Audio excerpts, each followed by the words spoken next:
So today we're going to look at accessibility in Office Word 365, and the idea is that you make it accessible for students that use screen readers, which are students that are usually blind or low vision, but the idea is that putting in these accessibility features will make the document more accessible to everyone. So the first thing we're going to look at is the accessibility checker that's built in Word. So I have here is kind of just a Word document that I did up really quickly, but if I go into Review, and I click on check accessibility, and here it brings me over this accessibility check over here. So I got the inspection results. The only thing that is coming up with an error here is for this graphic down here, this cat. In here it normally gives you more additional information as to what your error is and how to fix it, and it can actually track you while as you go. For this I'm going to go graphic 3, I'm going to be like add a description. Okay, you can also right click on the document and go edit alt text, which alt text is the information that's behind the picture. So if you're blind or low vision and you can't see that image, when you use screen reading software and you move to this image, it'll actually read out a description of the text. So we're going to have to put in the description, so I'm going to call it a black cat. Is that right? You can mark it as decorative to say that it's not important or that it's not essential, but in general you should be putting descriptions behind your text. So now it's saying I have no accessibility issues. One thing that's really important in Office 365 to make it accessible for students that are blind or low vision, or for anybody in general, is to put in styles and headings. Up here you have your styles, which have headings built in, like heading 1, 2, 3 and 4, which are standard headings that a lot of people use. I built my own headings there for something I was working on recently, so I might apply those. So I'm going to go with heading style 1 for my main heading. Introduction here will be my style 2. My opening, which is my next section, is style 2. This one is a subsection again, so I'm going to make that 3. And I'm going to make this one here subsection 2 as well. So the idea is that when you're doing up your table of contents, or even if you go into view and you go into navigation pane, over here on the left hand side it should give you a breakdown of how your document structures.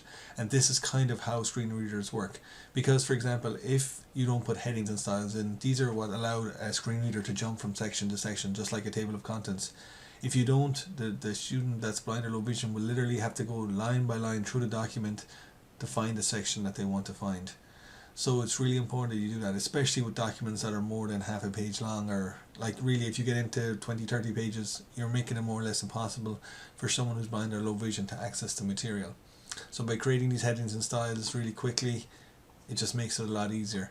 You can also, if you go up here, you can use the format painter, which allows you to copy a format. So if I wanted to apply this format here, I just click it once and then I apply it here, and it just applies it.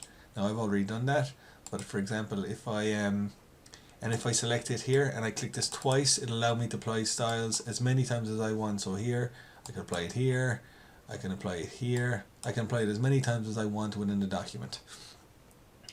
So that's just a really quick way for applying headings and styles so they can make it more accessible. One of the things here that stands out and it doesn't come up as a warning for some reason over here is this hyperlink. So this hyperlink, if you're a screen reader and you're reading through this, you have to read through every single letter, and like when you get to here, these numbers make it really inaccessible and you're like, you don't really understand what's being read out. So to change it, you right click, you go edit hyperlink. The link down here stays the same, but you can actually change the text display. So I can say RTE brainstorm link, because it's a link to the latest RTE brainstorm down here below. I can also put in a screen snip just saying web link to RTE website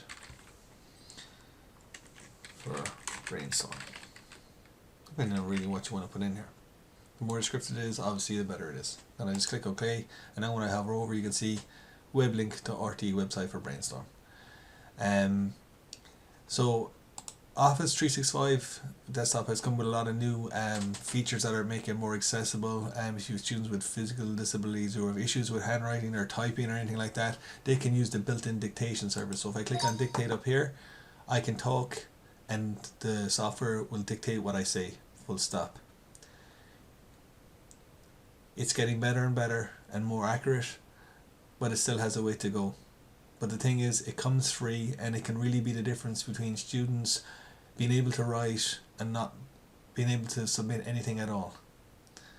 Full stop.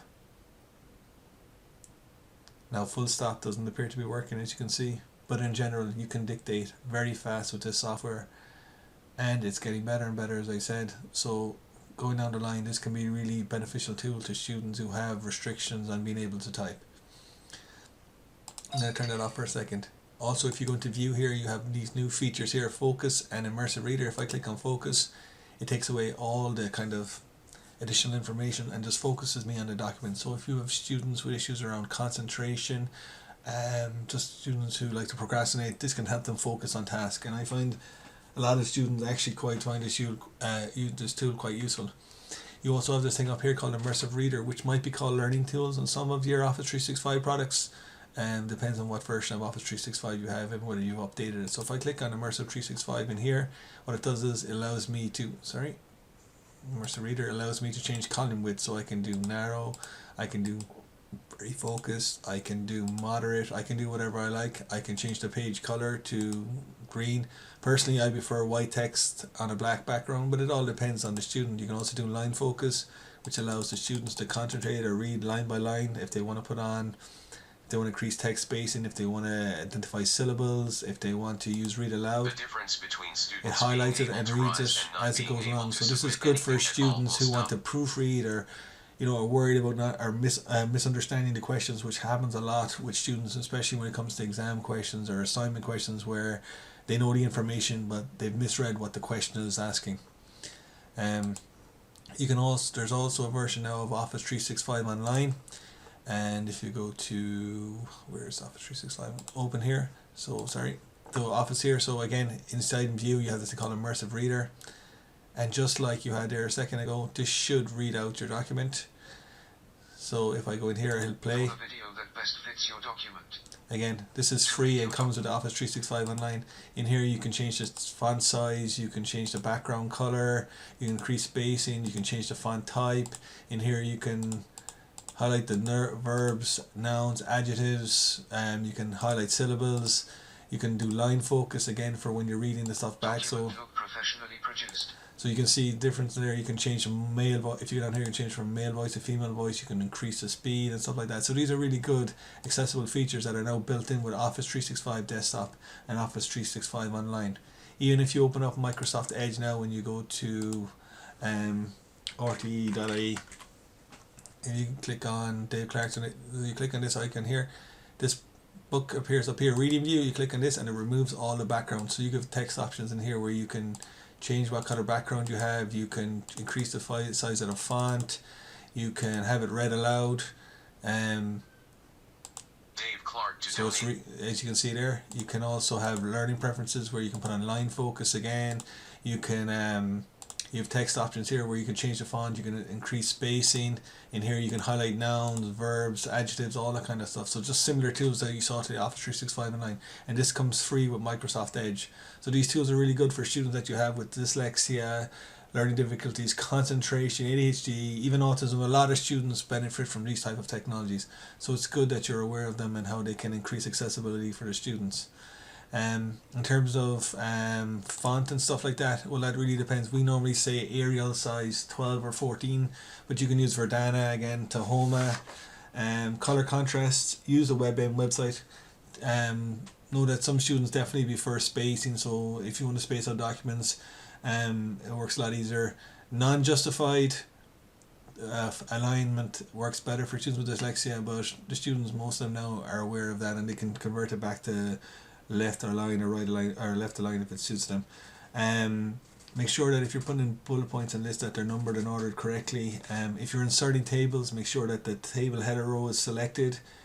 In terms of naming conventions, the key is to, if you're again saving your document, save it as lecture 14 weeks 8, and then maybe the topic, something that's really easy to understand. So when the students go on Solus or whatever, when they come across the title, they know straight away this is a lecture, this is a title. Because I know that might seem like a really simple suggestion or whatever, but for screen readers, if you can't visually see each set of notes, then the naming convention becomes extremely important. If students want more in terms of literacy software, the Disability Support Services has car read software which they can send out to any staff student, which can be installed on a UL machine or a home PC or laptop. We have it for Mac and Windows. So if anybody's interested in that, they can contact the Disability Support Services or ITD or whoever, and they should be able to sort them out with that. Hope you found this somewhat useful. Thanks.